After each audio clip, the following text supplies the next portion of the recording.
or makeup edition rather, of It's Just Me, hosted by Brent Foxx. Today, I am actually going to be discussing the 2024 Pittsburgh Steelers football schedule, and I will talk a little boxing as well. I'll be talking Usyk and Tyson Fury, and why it seemingly doesn't seem as though anyone's hyping it up here in the United States, of course. It may be different in other countries, but here in the US, there hasn't been a whole lot of media push for this particular fight. So I'll be discussing that later on in the show as well. But kind of getting on into it, I am first going to discuss the 2024 uh, regular season schedule. I'm not going to do the preseason games, of course, but I'll do the regular season schedule for the Pittsburgh Steelers. So, without further ado, let's get to it. All right, so it looks like we will begin Sunday, September the 8th at Atlanta.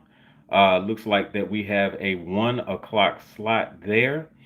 Um, Now, just probably a little bit about Atlanta. Of course, they have recently acquired the talents of one Kirk Cousins for an astronomical amount of money, and they turned around and drafted Michael Penix Jr., which should be the future for Atlanta, but I'm not quite sure what message they're actually trying to send to Kirk Cousins because, on one hand, you are paying him an extraordinary amount of money, and on the other, you are saying that he is somehow on a short leash, which is kind of confusing. Um, Nonetheless, our offensive coordinator, Arthur Smith, was the former head coach of the Atlanta Falcons. So I do look to see maybe some retribution in that particular game as far as maybe some aggressive play calling or possibly him just kind of sticking with his guns and trying to impose his will on the Atlanta Falcons defense with the run. Now, one thing that I will say about this as a sidebar, as far as development on offense and especially the running game, um, those particular okay, so the running game and offensive line play go hand in hand. Okay, we have a very young offensive line, and I'm going to say this to all my fellow Steeler fans. Um, I need you all to be patient. Once again, this is a very young offensive line. There are going to be some growing pains in the front end of the season. Okay, as the season goes along, they will learn more, they will progress better. Okay, but please, please, please, fellow Steelers fans, do not expect them to blow the doors off their first game out. It is going to take at least 4 to 5 games for them to gel and find a rhythm. Now, I do think that they would probably play well enough to be a respectable unit, but do not look to see any dominating play as a whole from the unit. You may see some dominating plays from individual players on the line, but as a whole cohesive unit, it's not going to be quite there yet. But if you give it 4 or 5 weeks into the season, I think that you'll probably see steady progression week to week. And then eventually you'll see dominating offensive line play. So, having said that, I think that us playing Atlanta, that should still be a win, despite what I've said about the offensive line. I just don't think that it would be as pretty as everybody would probably think. I don't think that we go in there and we blow the doors off Atlanta and beat them 27 to nothing or anything like that. I think that it'll probably be a close game. I think that we may be able to triumph. Uh, I'm thinking 17-13 in a best case scenario, possibly 20 to 16 or something like that. Salute, Jared O. Green, man. Thank you for stopping by, man. I appreciate that. Thank you so much. But yeah, I think that it'll probably be a more competitive game than what everybody thinks. Next, we will actually have the Denver Broncos. We go to Denver. Now, this could actually be what is called a trap game. There are a myriad of reasons why. Okay, I'm thinking that because of the thin air up there, it could cause problems as far as just being able to maintain your air. And then you also have, excuse me, you also have adjustments that your body has to make with that type of elevation anyway. So, I mean, it could be a little tricky at first. So, to me, that could be what you would call either a Tomlin game or it would be a game that we would probably win by the skin of our teeth. I'm thinking with the Denver game as well. I'm sure that Russ Wilson wants to do well in that game. I do kind of see him possibly in a best case scenario putting up maybe 256 yards, a couple of touchdowns. I think that there may be a turnover involved. But I think that that could be very early. I don't think that it would be a very critical turnover when he does it, but I do think that it probably could be an early turnover because he may be trying to quote unquote prove a point, and may force the ball in there that he shouldn't have. But I'm thinking that we could probably win that one. That one, I would probably say maybe, ooh, um, 23-21. Um, or in the best case scenario, maybe 26, maybe 26-21, something like that. Like I think the Broncos are probably going to do a little bit better than what most would expect them to. I think that that would be a definite tricky game as far as us having to really fight our way out of it. Now, here comes a game that I am very much concerned about. So we do have a home opener, but unfortunately, it is against the LA Chargers. Okay. Um, Now they already have they already have they should have a healthy Herbert back to lead the charge as far as, and pardon the pun, lead the charge on offense. And then, of course, you have, excuse me, you have Joey Bosa on the defensive ends. And I think, if I'm not mistaken, I still think my boy, oh my goodness, my boy Mac is still there on the other side as well.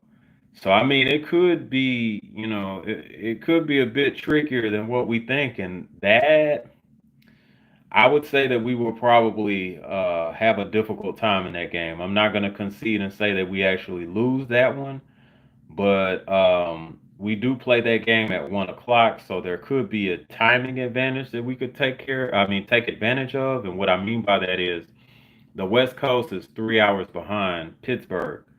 Um, if we are able to effectively attack early, then things may actually go well for us. If, for whatever reason, the LA Chargers are able to kind of hang around most of the game, then that does not bode well for us at all. And if I'm not mistaken, I think Eckler is still there, and they picked up. Um, I think they picked up Gus from the Baltimore Ravens, and then somebody else too. They picked up as well. So I mean, they have a dangerous backfield. Um, Even though Keenan Allen and I think Mike Williams actually went to Chicago. No, Keenan Allen went to Chicago. I think Mike Williams went to the Jets.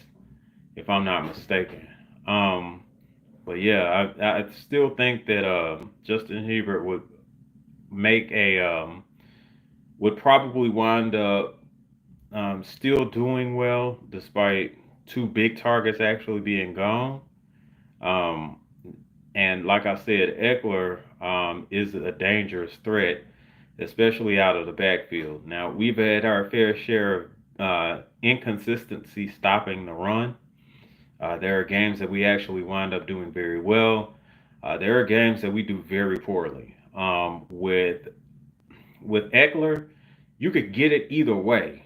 Um, and that's what I'm actually afraid of. I think that we may be trying to emphasize stopping him as a receiving threat that we fail to probably stop him as a or take him seriously as a runner, which really does scare me. I think that we need to be extra cautious in our approach concerning Eckler. But anyway, I think that that particular game again, um, we may or may not win that one, so no score there. Um, then we have the Indianapolis Colts. We will be visiting the Colts, and that is also another 1 o'clock game. Um, and with the Colts, I think that we could. I think that we probably find our groove then. Okay, and I think that we should be able to run the ball effectively. I think that they still have DeForest Buckner on the defensive line, but other than that, I am not sure who else is a legitimate threat on the first and second level of the defense. So, you know, I we would have to hang on just a second. Sorry.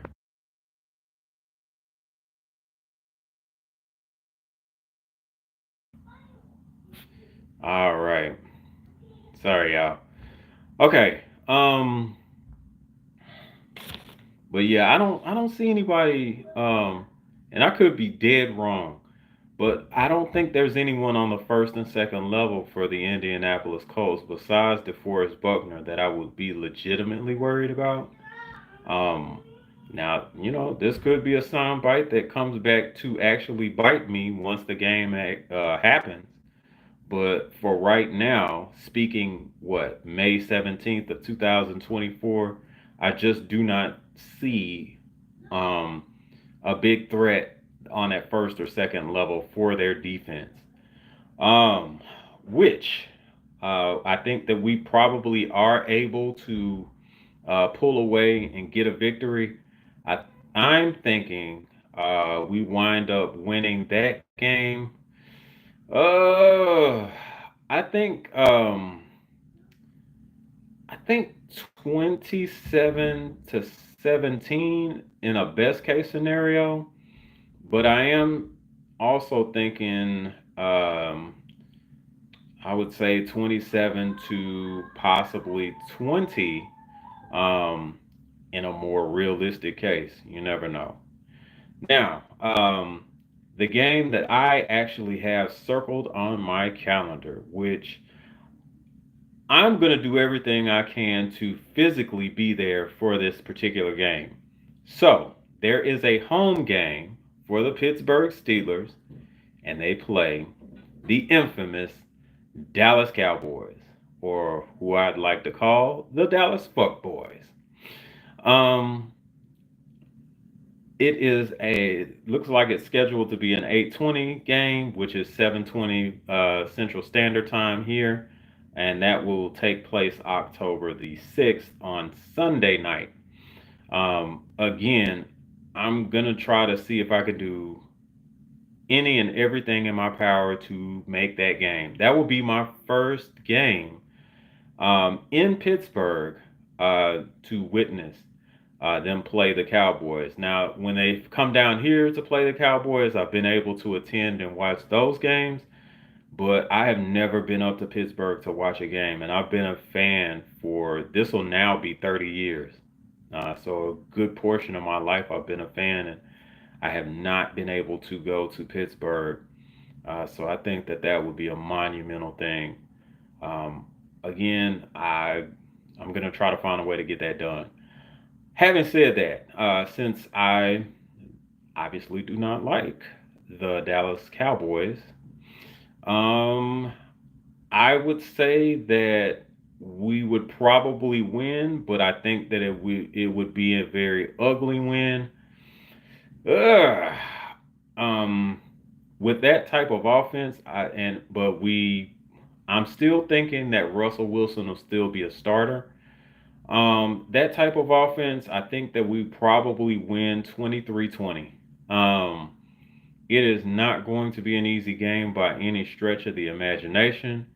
But I also believe that we are able um, to just kind of hold off and withstand the Cowboys' offense, and then more importantly, be able to run the ball against their defense. Um, Micah Parsons definitely is a threat. As far as our linebacking core, ugh, um, I'm not so sure who actually stands out at this point. Um,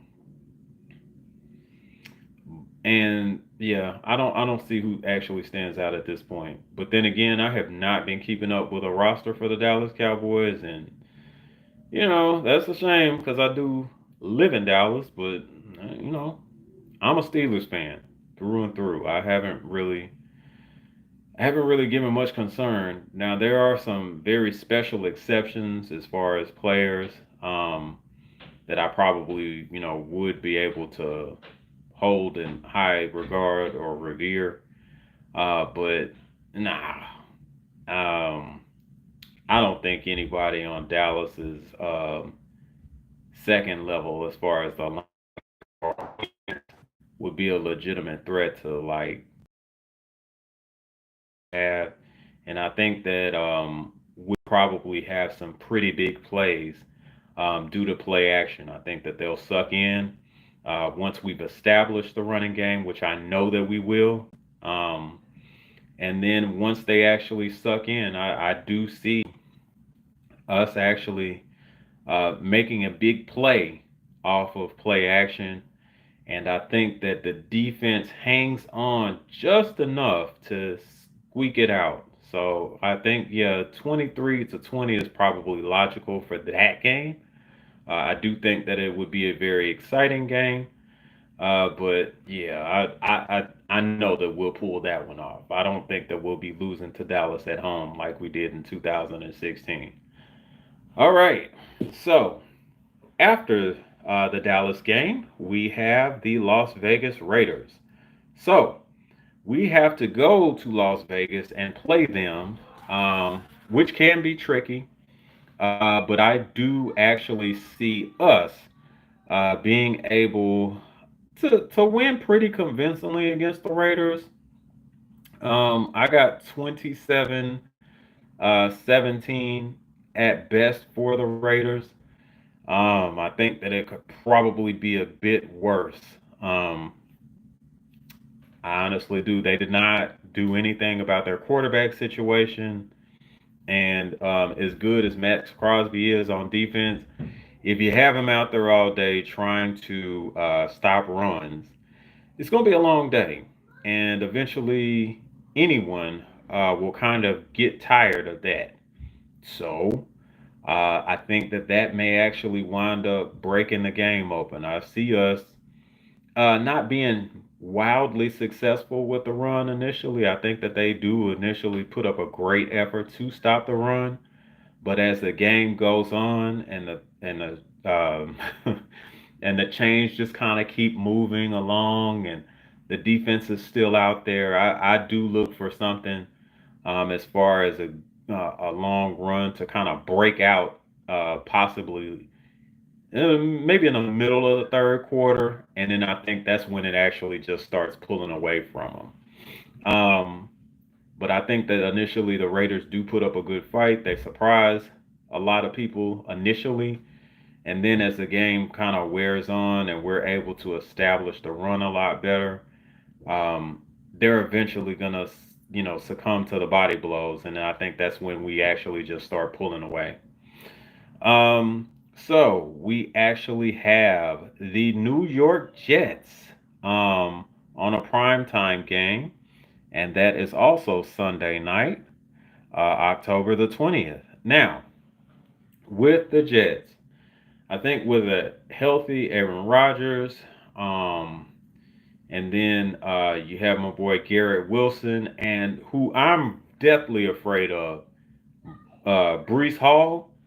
If he is healthy, he is going to be a problem. He was a problem for us the last time we played him at Pittsburgh. I do not expect anything different this time around either if this man is healthy. He will wreak a lot of havoc. And having Mike Williams on the other side at receiver doesn't bode well for us either. I will say that this game will be tricky. I will not ever say that we will flat out lose a game, but I do think that we will actually have some struggles with this one. And I wouldn't be able to predict the score obviously because of that. Um, then we actually have the New York Giants uh, visiting uh, visiting us. Now with that one, as long as we try to get Daniel Jones to win the game and be the hero, I think we'll be okay. I'm going to. I think I'll go ahead and predict this one like I would, or almost would, the Raiders. I do think that they do have some good pieces on defense, but as a whole unit, I don't think that they're a huge threat. I do think that we are able to win and win convincingly against them. Now, again, we have a run first offense, okay? This is not like a high flying killer bee type offense to where guys are actually going to be launching 60-yard passes every first down and all of that crap. Um, it is going to be a systematic series of body blows, and then eventually, in the late portions of the game, the opponent succumbs. Now, what I'll say about this one, I think if I'm using a boxing analogy, this one could possibly be an early to mid round knockout. I think that probably right before halftime or right before halftime or right in the third quarter, I think that the run definitely gets established, and there are going to be big plays based off of that. And then the game will be pulled away from the New York Giants. I think we beat the New York Giants. Ooh, um, my prediction with that, I think is probably going to wind up being 31-13. Um, yeah, 31-13 us. And we're playing at home. And it looks as though, yeah, it's a Monday night game. Oh yeah. Oh yeah. Monday night game against the New York Giants. Yep. Um, unless they do drastically better than what I think, 31-13 is probably going to be the score on that one. Um, we do have a bye week after that, which is great. And then we come back Sunday, November the 10th. We go to the Washington Commanders. That is another 1 o'clock game. Honestly, think that the Commanders will probably be a bit more feistier than what people think. Um, but I do think that we could probably still walk away with a victory because their leadership is dysfunctional. And until they get that resolved, they're not they're not going to be a legitimate threat. Now they could upset some people, but I don't think it'll be us. I don't think it'll be us. I think that we wind up beating them. And I wouldn't say that it would be like the New York Giants score. I think that it would probably wind up being mm, I'd probably say maybe 20-10 our favor. But yeah, I don't think that we would just flat out beat them like we would the Giants. Okay. Now, Sunday, November 17th is a very important date. Here is why. And if my brother Jared 11 Green is here, he knows where I'm going. We play the Baltimore Ravens here in Pittsburgh. Okay. Since we are in Pittsburgh, I think that we are able to pull this one out. Um, it is going to be every bit of a it's going to be every bit of a slugfest, a street fight, a brawl for it all, if you will. People's faces going to be bloody. They're going to be they're probably going to be missing a tooth or two. It's going to be a knockdown, drag out fight. I know that. It always is with Baltimore. The scores are always low. So what I've got is I've got us 16-13. Um, us against Baltimore in Pittsburgh. Okay, I got to reemphasize that in Pittsburgh. So I have us winning that game 16-13. It's going to be a low scoring game. They always are. And I legitimately think that we'll pull it off like we have previously, like late in the fourth quarter. We'll just be able to either kick a game winning field goal or get that game winning touchdown um, to try to put the game away. Now, it looks as though that we have to turn around and play Cleveland at Cleveland on Thursday. Now, this is an 8:15 game. Excuse me, which is a 7:15 game here, Central Standard Time in Texas.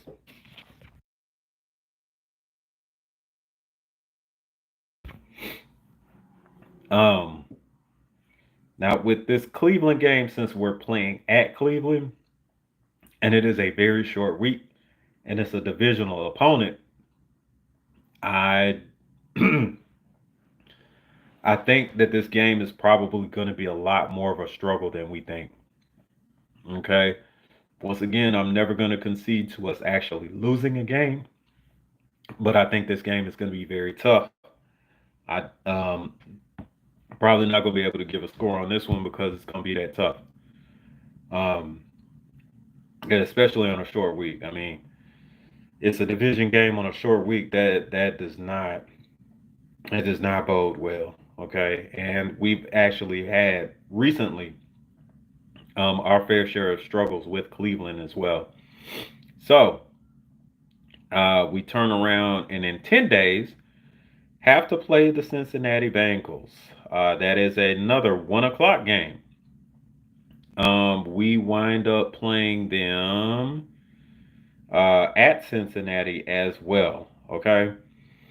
I think, um, I think even if Joe Burrow is actually healthy, I really believe that we may be able to eke this one out. Jamar Chase is a huge problem. Um, I am not sure who else Cincinnati is going to have in their backfield since Joe Mixon is gone. I'm sure that P. Ryan is still hanging around.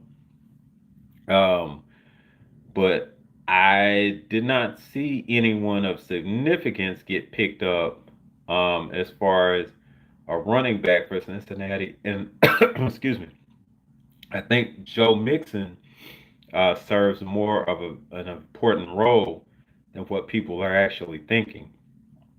And I think without that other particular weapon in the backfield that you can either hand the ball to or throw it to, um, it may cause some problems for Joe Burrow. So they need a legitimate running threat.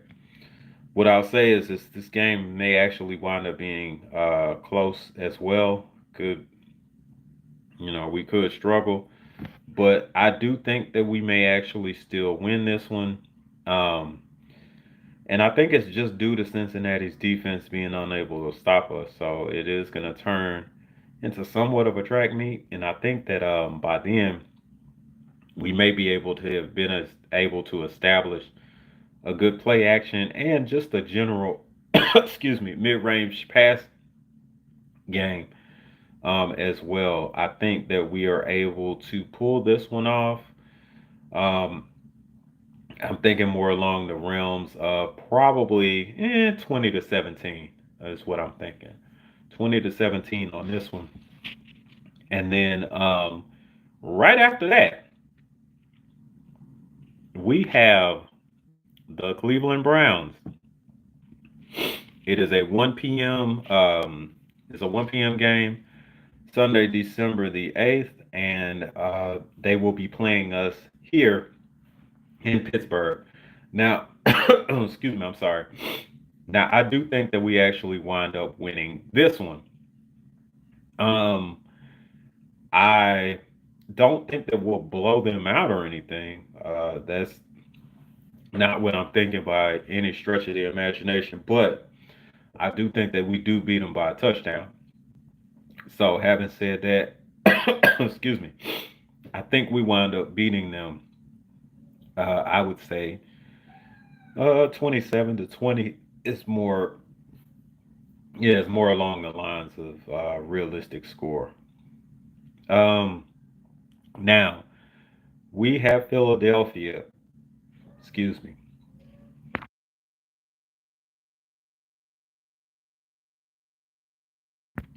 We have Philadelphia.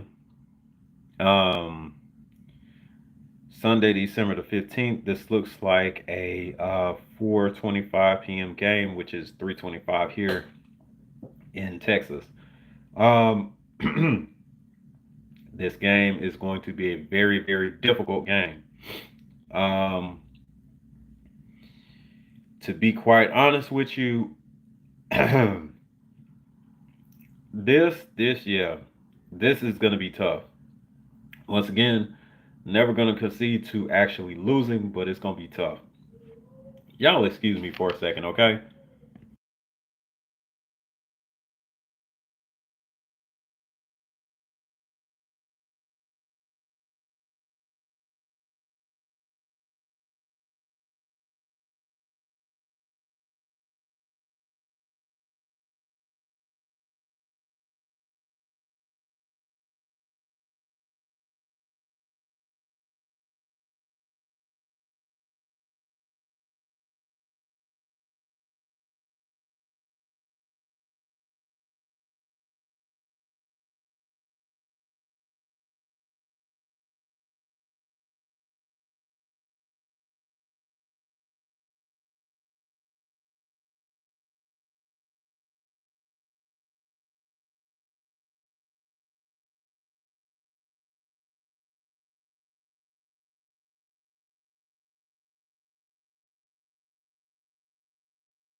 Sorry, y'all. Needed some water.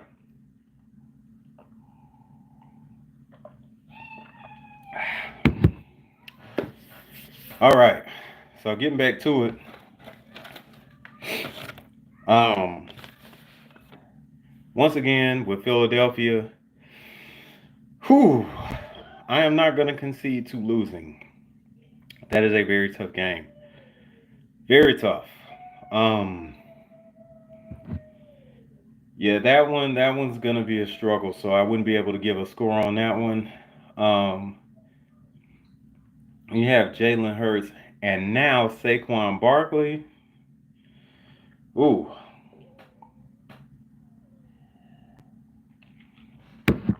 I ain't even mentioned AJ Brown or Devontae Smith either. So yeah, that one's tough. That one's gonna be tough. Um, so on to Baltimore. So um, Jared JB, I see that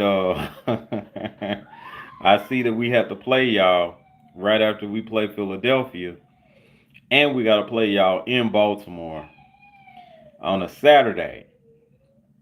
Oh, woo! That yeah, that one's probably gonna be tough too. I'm gonna be honest with you. That one's gonna be tough, especially playing at Baltimore. Now, granted, we have had success. We have had success against Baltimore recently, regardless of how good they were and how bad we were. But I'm not going to take home field advantage for granted. So I will say that that is actually a tough game. I would not be able to give a score on that one because, again, since we have knockdown, drag out fights, uh, we don't know what happens, what happened to us maybe as a result from the Philadelphia game, how the game went. Kind of depends on how aggressive we're going to wind up being against Baltimore in Baltimore. And if we're banged up,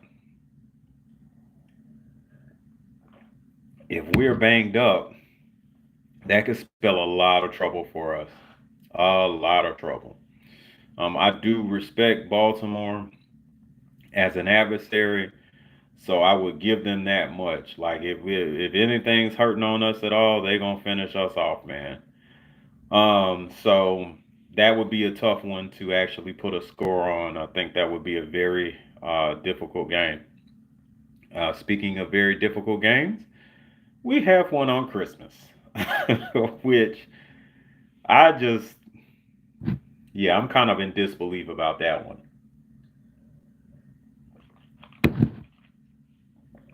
Like, you've scheduled us for a Saturday, then you're turning around and making us play on Wednesday, and against Kansas City of all people.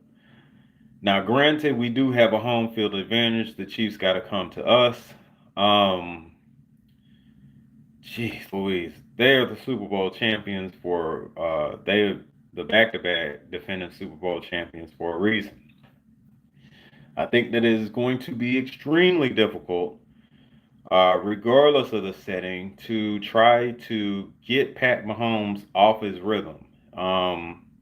It is nearly impossible to do.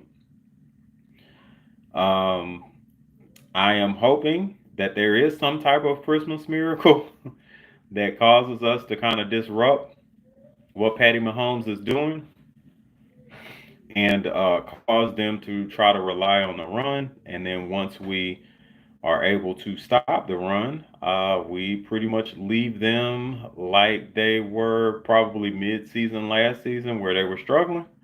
Hopefully, we get that version of the Chiefs. Um, I do not like the pickup of Texas's Xavier Worthy. I do not like it. I think they also picked up Hollywood Brown. Don't like that either. Um, so yeah, it's not gonna bode very well for us. I'm not ever gonna say that we lose, but once again, I think that we're probably going to struggle on Christmas.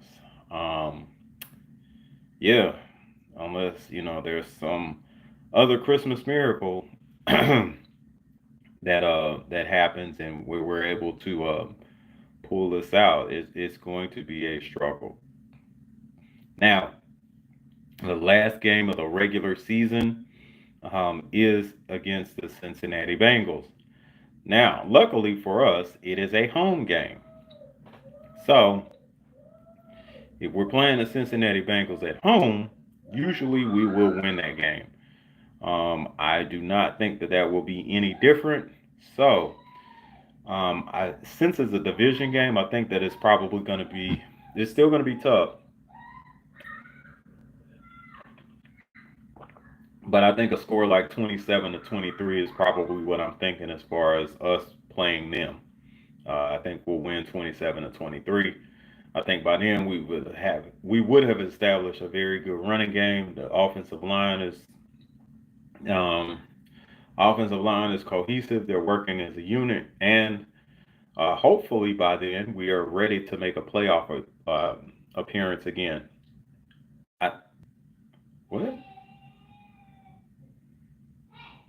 Oh, okay. I see what happened. So it's just probably gonna flip off and then flip back on. Okay, I got you. I got you. I got you. I'm just trying to see what happened. So anyway, it's just a continuation of the live. I got it. Um, I think that yeah, by then we'll be ready to make a playoff appearance, and we beat Cincinnati. Um, yeah, I think it'll probably be like 27-23. Again, I think the running game is probably going to be at its very best by at that particular point. I think the offensive line works together as a unit at that particular point. We're ready to get into the wild card round of the playoffs and hopefully wreak a little havoc, man. I would love for us to be able to win a wild card playoff game, get to a divisional game, and see what happens. To be quite honest, um, but um, I look for my Pittsburgh Steelers to Uh, I would probably say more realistic expectation looking at this particular schedule, especially late in the season. I think that it's not impossible to be 11-6, but 10-7 or possibly 9-8 is going to probably be a little bit more appropriate. We were 10-7 with bad quarterback play last year, so excuse me. I think 11-6 is probably reasonable, for this team. Um, Now that's barring any type of catastrophic injury to one of our star players, of course. Which kind of leads me to this: Pittsburgh Steelers organization. I hope and pray that you do right by one Najee Harris. Okay, I do realize that the NFL has now made this trend to where running backs are very expendable. Okay, um, I myself personally do not understand that because you need a responsible ball carrier to be able to not only move the chains but actually get you in the end zone in very crucial situations. Um, if you guys want to play 7-on-7, then you need to take the pads off and just start trading them in for flags, to be quite honest with you. People love football because it is a very physical game. Um, you have the world's best athletes launching themselves into each other, play after play after play. And a very savage part of us, and all of us who call ourselves fans or supporters, love that. They love to see the violent collision. They love to see a man impose his will on another strong and able bodied man. If you take that physicality away, and that's what the Pittsburgh Steelers are supposed to be about being physical, imposing your will, and then making sure that that person knows who they played and who just dominated them. Najee Harris's running style, especially late in the season, embodies all of that. For goodness sakes, he won an Angry Runs of the Year award at the NFL Honors. Now I know that didn't quite mean much, But I do think that if you want your presence to be physical and you want your presence to actually be imposed and known to opponents, you do right by the person that is embodying that each and every week on that football field. So y'all please do right by yourselves and pay Najee Harris the money that he deserves. Okay? He deserves the 7 million. He definitely does. I do not see us making any other moves to try to do anything else. And then we've got Arthur Smith here, who is a run-oriented offensive coordinator. You need someone, especially late in the season, to impose their will running the ball. You have a gentleman that has thrust for 1,000 yards 3 consecutive times.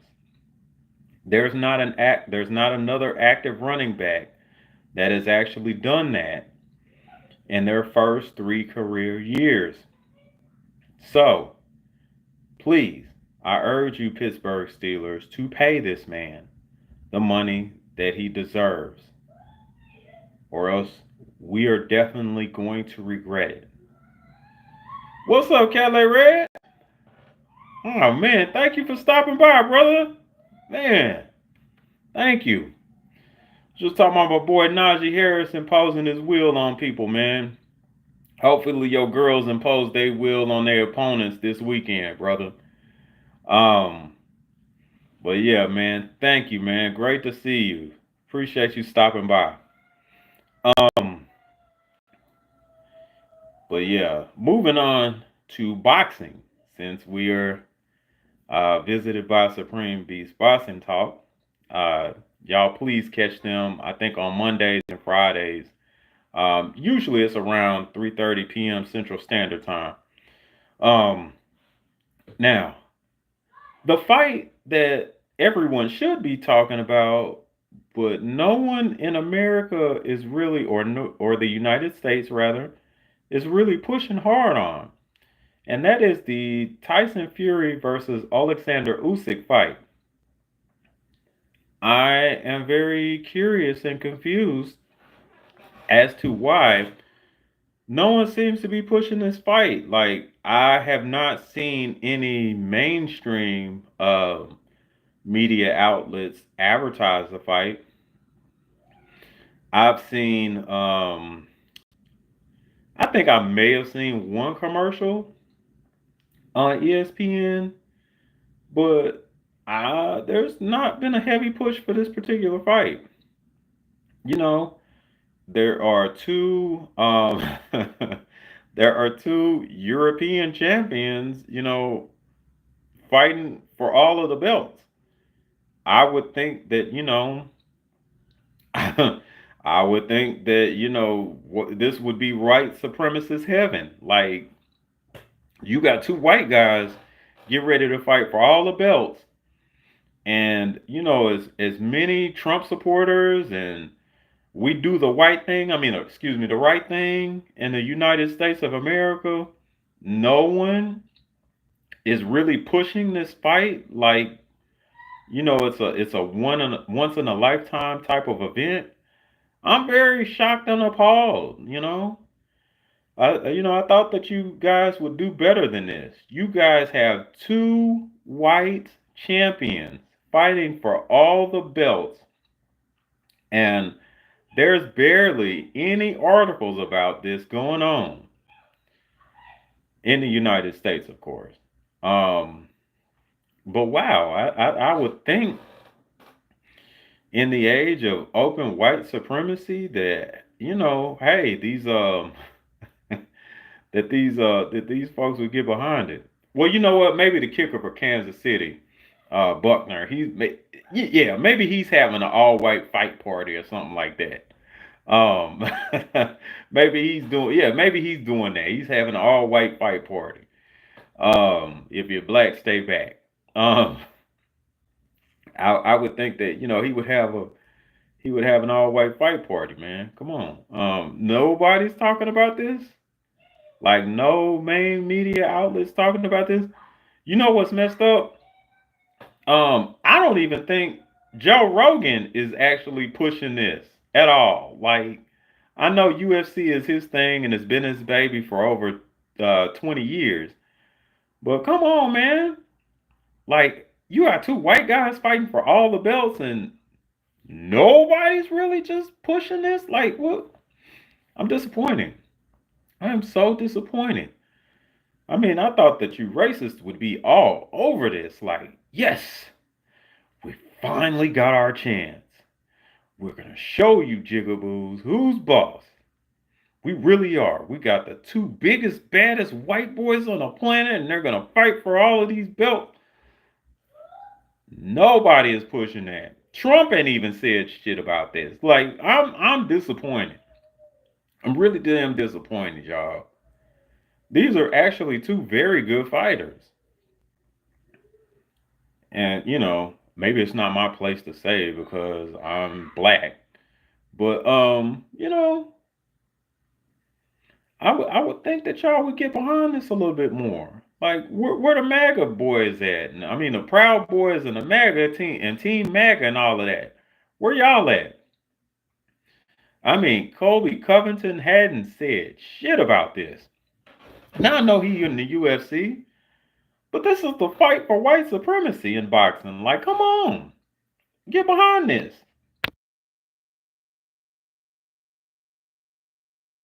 See, you got me all choked up. Got me all choked up, man. All choked up. Can't believe this, man. Cannot believe this. Like, this is supposed to be white supremacy at its finest, and y'all ain't even doing nothing about it. Like, oh, I'm sad, America. I really am. I really am sad, man. But no, for real. Honestly, as a pure boxing fan, this should be a very good fight as long as it lasts.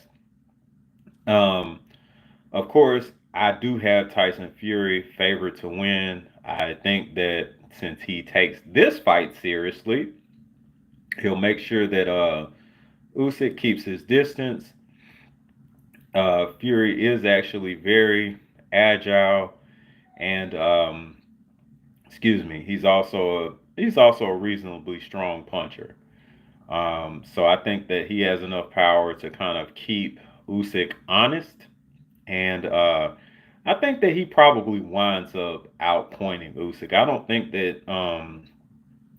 think that he just physically dominates him, even though there's a 30-pound weight advantage.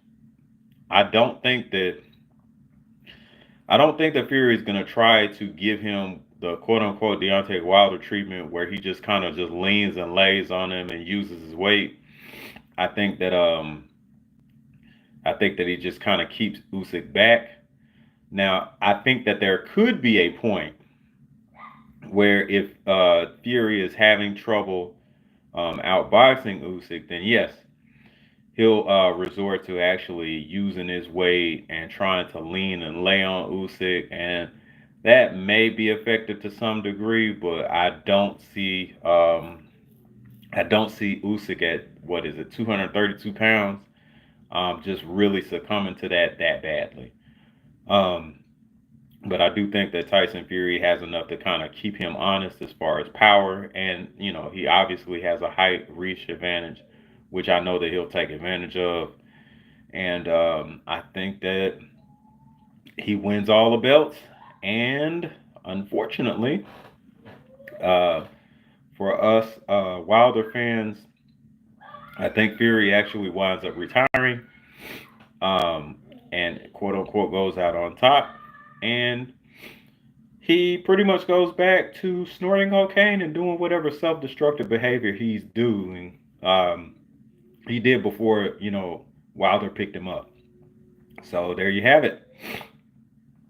I am probably going to get ready to wrap this up. These sinuses are kicking in and kicking my. So, before I go, I want to recommend my brother's show, Jared O. 11 Green's Southern Baller Show. It comes on usually Now I think he's changed the time. I think he's probably changed it from 7 30 p.m. to now 3:30 p.m. on Sundays. So he'll have it on most of the time. Then 3:30 p.m. on Sundays, Central Standard, of course. Um, and then you have my other brother, Coach 67 Sports TV. He has Bayou Sports Talk that usually comes on Saturdays around 2 p.m. Central Standard. Also, the Family Supreme Beats Boxing Talk, as I mentioned before. Excuse me. His show actually comes on usually around 3:30 p.m. Mondays and Fridays. Um, all of those are on YouTube. I think Coach 67 Sports TV's Bayou Talk is on all social media platforms. Um, now, excuse me.